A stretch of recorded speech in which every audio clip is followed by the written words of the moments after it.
He actually managed Amy Winehouse before Back to Black. So she was having all these mental health struggles. He was there for Frank, her debut record. He was there at the start of the spiraling, essentially. In fact, he actually tried to stage an intervention. I think it was around 2005. Wow. But Amy Winehouse's father said no, she doesn't need to go to rehab. And as we know, her big famous song says, "But my daddy said no." I know that these artists know that they have a powerful fan base. I Yeah. know that Taylor Swift knows if she wants to, she could weaponize millions and millions and millions of Swifties if she wanted to do. Oh my Wanted God. to. But Charlie, in the same way, could weaponize her brats for sure.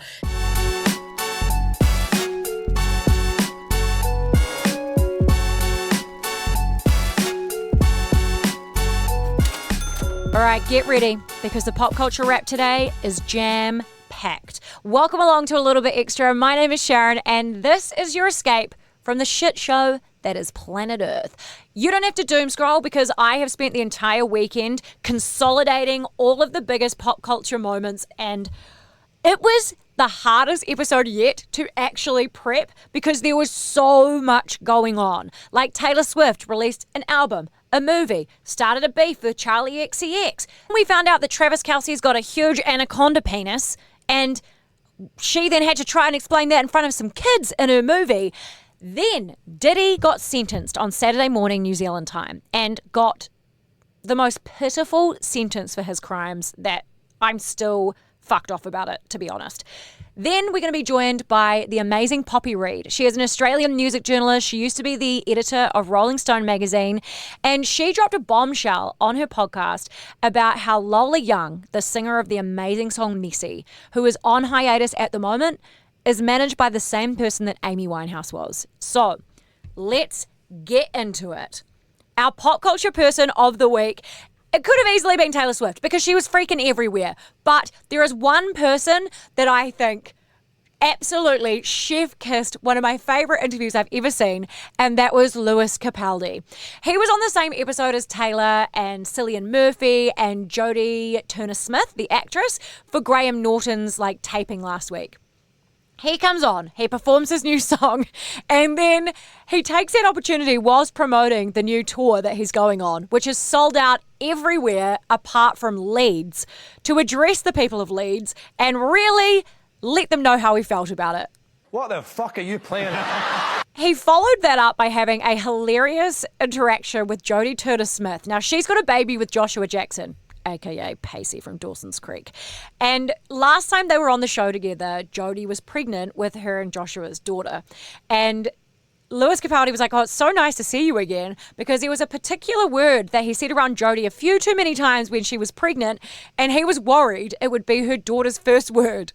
He actually cracks me up, and I feel like he's the only person that could get away with saying that on TV, and just the shock of the Americans' faces that was the word that he dropped, dropping a C-bomb on TV. It was priceless. I loved it. But he finished it off by it was kind of an Ed Sheeran moment, really, where he accidentally revealed something that he wasn't supposed to reveal, but then he was like, fuck it, I'm going to do it anyway. And it was all about his new EP. Lewis Capaldi, you are a king. I am so glad that you are feeling so much better and that you are back on our stages, on our screens, and going to be back in our ears very soon with your new EP. You are an absolute legend. And if Lewis Capaldi comes on this podcast, I will be so freaking happy. He is on my interview bucket list. So please tell Lewis Capaldi to come on A Little Bit Extra. It would be really amazing. And we could hook him up with some Moody because Moody sponsor our podcast and they do the most amazing products for your gut health. They have got these pre and probiotic sodas which you can get in supermarkets in New Zealand at the moment. There is a few different flavors. Pink lemonade is my absolute favorite. And these are 99% sugar-free. They are low in calories. They're high in fiber. There's no artificial flavors. They've been scientifically formulated, and if you want like a little sweet treat in the afternoon, if you find yourself getting that 3:30-itis and you want to go reach for a Coke or something like that, don't. Go and get yourself a Moody pre and probiotic soda. Then you get a delicious sweet treat, a nice little drink, and you're working on your gut health at the same time. Boom. MoodyBlends.com or in your supermarket. You will thank me later. Into our pop culture wrap this week, Taylor Swift released her new album on Friday New Zealand time. The life of a showgirl was interesting because I thought from the hype that it got on the New Heights podcast that it was going to be like 1989, that it would be pop banger after pop banger after pop banger. And so my first listen, I was like, oh, okay, well, there's like 4 tracks that stand out to me. I really liked Wood. I really loved Honey. Wishlist was my absolute favorite on there, and Cancelled. They were my initial 4 favorites. And I felt a little bit like, oh, like it's a great pop album. It's not a masterpiece, but it's a great pop album. But I have this rule that you can't make a judgment on a song or an album until you've heard it a minimum of 3 times. So I kept listening to it. It started growing on me. The next morning, I went to the movie, which was so awesome, seeing people all dressed up. There were kids there, so the movie was like the clean version. She was so funny when she was introducing the songs. She got to Wood, which is a song literally about how Travis Kelce's got a humongous penis, and she just kind of like danced around and goes, yeah, so Wood, it's definitely just about superstitions, you know, black cats knocking on wood. Yeah, that's what it's about. And then she throws into it. So all the kids are like, yay, knock on wood. Whereas all the parents are like, yeah, knock on that big dope, Taylor. And we're just kind of cracking up. Then we got to see the making of the video for The Life of Ophelia. And it was really interesting to see her rehearsing all of it, how intelligent she is when it comes to all of the different visuals and the choreography, the way that she was really kind to every single person on set. There was no divaness. She was very, very grateful and appreciative of everybody that was there. And when she actually does the filming, they film it in complete silence. They just have the like dancing beat that is going on, and that is to prevent leaks, which was also a hilarious part of the Graham Norton interview, because so the actors that are on the couch with her and Graham Norton, they have heard The Life of Ophelia. And so they do this thing where they're like, we're going to listen to part of the song so you can get a little taster. So they all have to record themselves reacting to the song. And the crowd, they had to do it like 3 times because the crowd kept cracking up laughing, because whilst they were playing the song in the post when it actually went out to TV, when they were recording it to prevent leaks, the crowd and Graham Norton and the actors and Taylor had to pretend, and they were actually just in silence listening to the beat of the song, and it's so funny. And the crowd said it was like hysterical. That's why you won't see many crowd shots of the moment of when they're going, wow. And then Graham Norton comes at the end and he goes, that was amazing. It's the funniest thing. You have got to look it up on TikTok. It's hilarious. But the other big talking point of the album was her song, Actually Romantic. Now, this appeared to be a diss track about Charli XCX. And I was kind of disappointed by that the more that I thought about it, because it all kind of started where Charli XCX, she did this song called Sympathy is a Knife. And it was about Taylor Swift, but it was more about Charli's insecurities. And Charli made the point when Brat came out and that chatter started to shut it down. And she said on her social media that it's not a diss track. I'm seeing online that some people think that there are diss tracks on Brat, and I just wanted to come on here and clarify that there aren't, apart from maybe Von Dutch, which kind of is, but the other tracks in question aren't diss tracks. They're really just about how it's so complicated being an artist, especially a female artist, where you are pitted against your peers but also expected to be best friends with every single person constantly, and if you're not, you're like deemed a bad feminist. And that to me is just like such a unrealistic expectation. So yeah, these songs are kind of about how, as a woman, as an artist, some days you can feel on top of the world, some days you can feel unbelievably insecure, other days you can feel highly competitive, sometimes you can feel like literal trash, and it's really emotional and it's complicated to deal with, and we're not supposed to talk about it, but these songs do talk about it, and I'll probably be chastised for it, but whatever, it's reality. So it's bizarre that then Taylor Swift comes in swinging with Actually Romantic, saying, you call me boring Barbie when the coke has got you brave. And then saying it's so cute how you're so obsessed with me. And the intro in the movie, she blows Charli a kiss at the end, and it's quite sassy and snarky. It did make me laugh though. But the more I think about it, it's odd. Because if it's because of Sympathy as a Knife, she made it clear that that was about her insecurities and not about Taylor. So Something has clearly gone down behind the scenes that we don't know about, and that is why it has escalated to this point. But today, Julia Fox, Phineas, the actress Megan Stalter, they've all come out posting things in support of Charli XCX, whilst Charli XCX remains unbothered and is just posting pictures of her holiday and being in the studio. She has not commented or been passag about it whatsoever. But Julia Fox reshared a video, which is very interesting, where it was like, okay, so you've got time to come for a fellow female pop artist, but you don't have time to post about freeing Palestine or the damage that Donald Trump is doing or all of the terrible stuff happening in America right now. Interesting. And that was a really bold but correct thing to point out. And it did make me think about, yeah, Taylor Swift hasn't actually said a word about Palestine. Neither has Beyonce or any of these people with these huge influence. But she does have time to post about how there's 5 different albums with different bonus tracks on it so that she can make lots and lots of money. And it made me look at the song differently. I like the song as a song, but I don't like the messy pop girly beef that is going on. I'm hoping that it will end up like a Charli XCX and Lorde moment where Charli reaches out and is like, you know what, this is stupid. Do you want to hash it out on the remix? And then they made a remix with Girl So Confusing. I just really hope that Charli XCX remains with her when they go low, we go high vibe, because I think that that is really brat. Oh my God, I can't believe I said that is really brat. But it is really brat. Oh my God. Because everyone expects her to come out and be like, fuck you, Taylor. Who the fuck do you think you are? When really it's like, whatever. Who cares about you? Whatever. You're the one that's being actually romantic these days. Taylor Swift, though, she launched the album in the UK. She did so much radio and TV while she was over there. And one thing that really surprised me is that on one breakfast show, she talked about how she will not be touring the life of a showgirl. Have you got the itch for another something soon? No, I'm gonna be really honest with you. Like I am so tired. Like when I think about doing it again, because I would want to do it really, really well again. Yeah, of course. You know? I reckon that this is because after she announces that she's going to do an Eras documentary, because we saw her filming it, I think that that's what's being built up to being released right now. Then I think we might get Reputation. She did admit that she has recorded the debut album as well, a Taylor's version. I reckon we're going to get those. She's going to take a break. She's going to get married. She's going to have babies. Then we'll get a big masterpiece in a couple of years' time. That is my prediction for Taylor Swift. But she did talk about the wedding planning quite a bit, and one particular celebrity, Mr. Ed Sheeran, and whether or not he would be performing at the wedding. I mean, it would be hard to keep him from it, I think.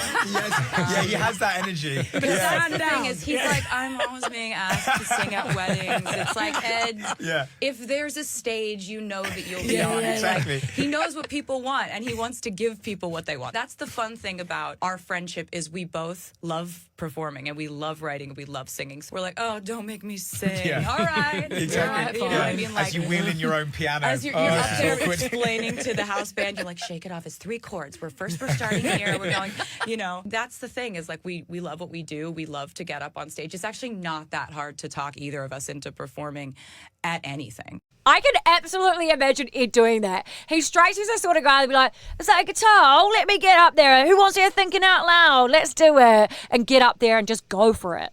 And that wedding, she invited like pretty much every radio announcer in the UK to that wedding. It was wild. And they were really shocked. Oh, Graham Norton? You want Graham Norton at your wedding? Okay. Bizarre. I hope that she follows through on that, because if she doesn't, then they've got some great fodder for their radio shows. Then after that, she talked about her engagement ring that she received from Travis Kelce. And this was on the same show that she was being interviewed by Emma Bunton, aka Baby Spice. And she just raved about Emma and how she had Emma's like Spice Girl doll and stuff when she was a kid. But then she started telling her about her engagement ring and how Travis had it designed with one of her favorite designers. He did. He designed it with this amazing jeweler, Kindred Lubeck is her name, and she does all of her gold engraving by hand. And I had shown him a video of, like, I just thought her stuff was so cool, so I'd shown him a video like a year and a half ago. And he was just paying attention to everything, it turns out. Because Is he when like I that? saw the ring, I was like, oh, I know who made that. I know who made that. I know who made that. And also, you listen to me. And like, Weren't you nervous though when he did good. yeah, he did amazing. For you. It was like, you really know me. You like, I didn't know what I would want, but he did somehow. And that's kind of a flex. It sounds like he absolutely nailed it. And of course he did, because he's just so smart. Look at him. Out there being hot, out there being her best friend, out there with his ginormous anaconda penis, just out there doing all of the things, making everybody look bad. Anyone that was going to propose over the weekend, instant regret after hearing those stories. I hope you delayed it. I hope that you delayed it so they weren't going to be like, well, Travis Kelce with his big diddle did this. That would be the, to delay it, okay? Switching gears a little bit here, Diddy was sentenced over the weekend for his horrific crimes. And I, watched this play out on Saturday morning New Zealand time, and it made me fucking furious. He got 50 months. 50 months. He was trying to get home detention and to go into the community and go and help out people to not make the mistakes that he did. Awesome. Cool bananas. Go back to your mansion, go to a couple of speeches, good to go. No. Go to fucking jail and rot where you deserve to be. And he did all these things in court. It was the first time that he spoke. He got up and said how he was really sorry to Cassie, to all the people he's hurt, sorry to his children, his mother, and that he has learned his lesson, that he had a drug addiction for 24 years to prescription medication. And whilst the prosecution was trying to get 11 to 14 years, he got 50 months in prison.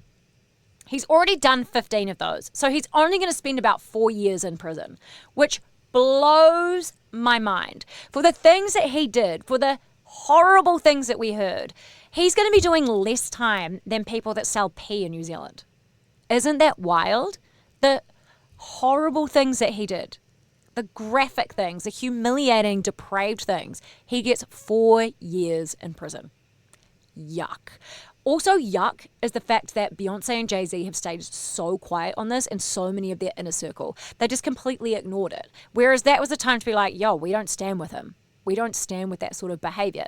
And that's what makes me think that Diddy has something on them and that they must have been up to something. I don't know. It's all very murky and fishy to me.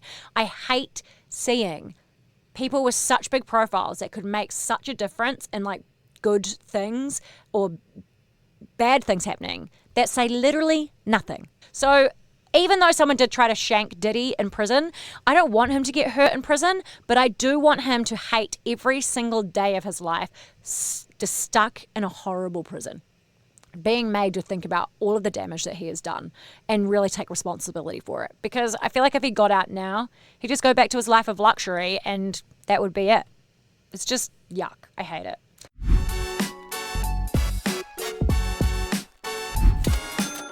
If you haven't joined Uber One yet, then you are missing out. It's just $9.99 a month and you can match your Uber rides and your Uber Eats like an absolute pro.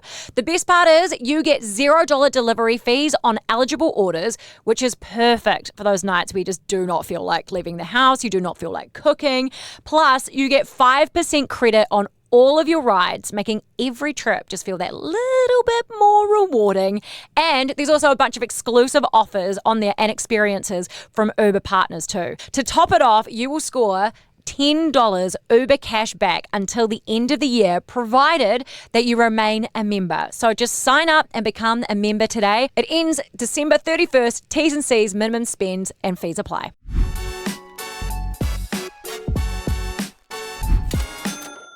It's a weird time in music at the moment, and I really thought that we would have come further than we actually have, because these are problems we have here in New Zealand as well, but they're happening to our biggest stars. And Lola Young is massive. She has burst onto the scene with her song Messy, and she collapsed on stage last week.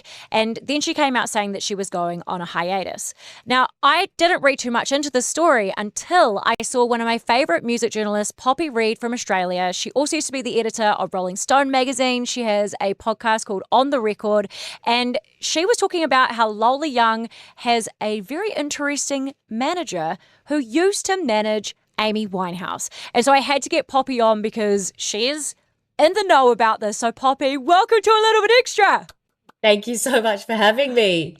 I wish we were talking about a more fun, light topic, but this is a pretty serious one.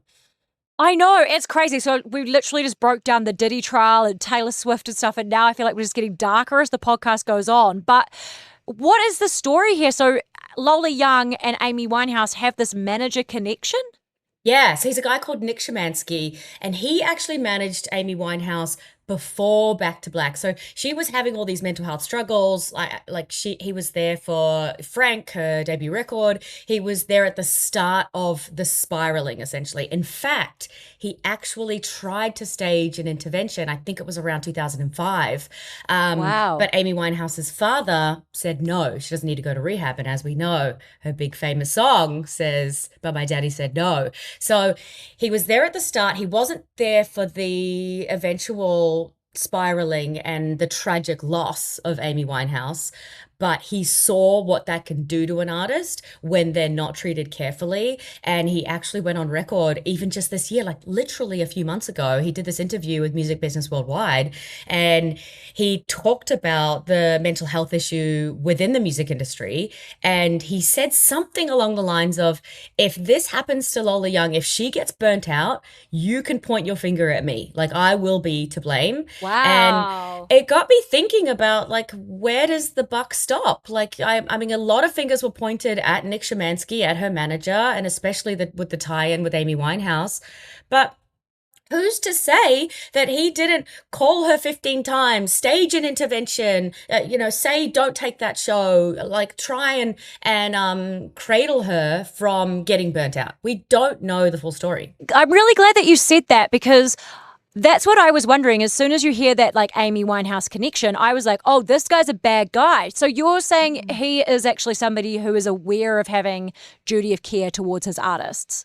I don't think he's a bad guy. Of course, he went through the Amy Winehouse debacle prior to her tragic death. He begged her to get help, literally. He's talked about that on the record a lot.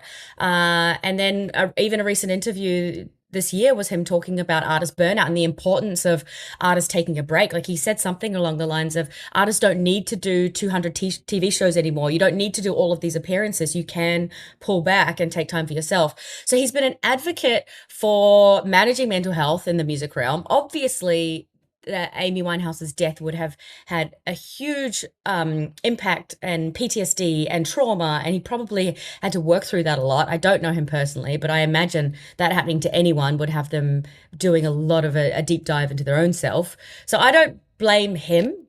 When she came out and gave her response and said, "I'm going to take a break for a little bit," she said, I'm going to read this. I've got this here. Go for it. To all the people that love to be mean online, please give me a day off.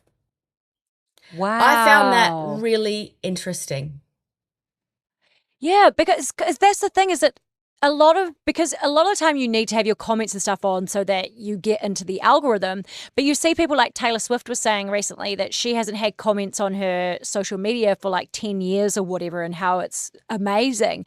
But do you think it's like these smaller artists, they can't do that yet because they're still trying to build that solid platform? Feeling that validation as well, like they want to know that a song connects, and sometimes just looking at numbers and streams isn't enough, like, and seeing smiling faces in the crowd, isn't as regular as they could get that bit of validation. And I see artists as people, I kind of have this analogy that they're walking around with one less layer of skin than us mere mortals. Yes. And they just, the reason why they can make such incredible music is because they feel things so deeply. Like, I've listened to the beginning piano line of a Jacob Banks song and I've been moved to tears. And he did that because he is an incredible artist. And Lola Young is the exact same. And I think that she would be reading these comments and she'd read 500 amazing comments. And it's that one comment of someone being mean and nasty that would stick with her. And I also think, like, that fans have a role to play in this. Fans are feeling like they have ownership of artists now. And I think like there's two sides to it, right? On one hand, the artist is getting on stage when they win an award and they're saying, "Thank you so much to my fans, could not be here without you."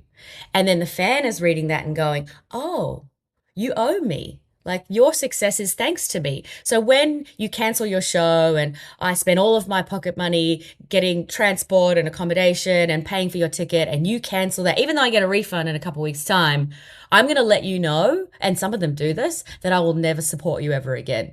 Can you imagine what that would do to an artist? It's so great because we saw that with Alex Warren recently when he cancelled shows and the promoter of the festival was like encouraging people to be like, Alex Warren sucks, rather than the festival being honest about why he'd cancelled. But it was one of those moments when you're like, I think people sometimes they say things like mental health is so important when it suits, but when someone else's mental health inconveniences them, like the fan, that's when it like they don't care about mental health as much. Like you literally see this woman collapse on the stage. Yeah. Surely you'd be like, hey babe, like cancel your shows. We could see you another time.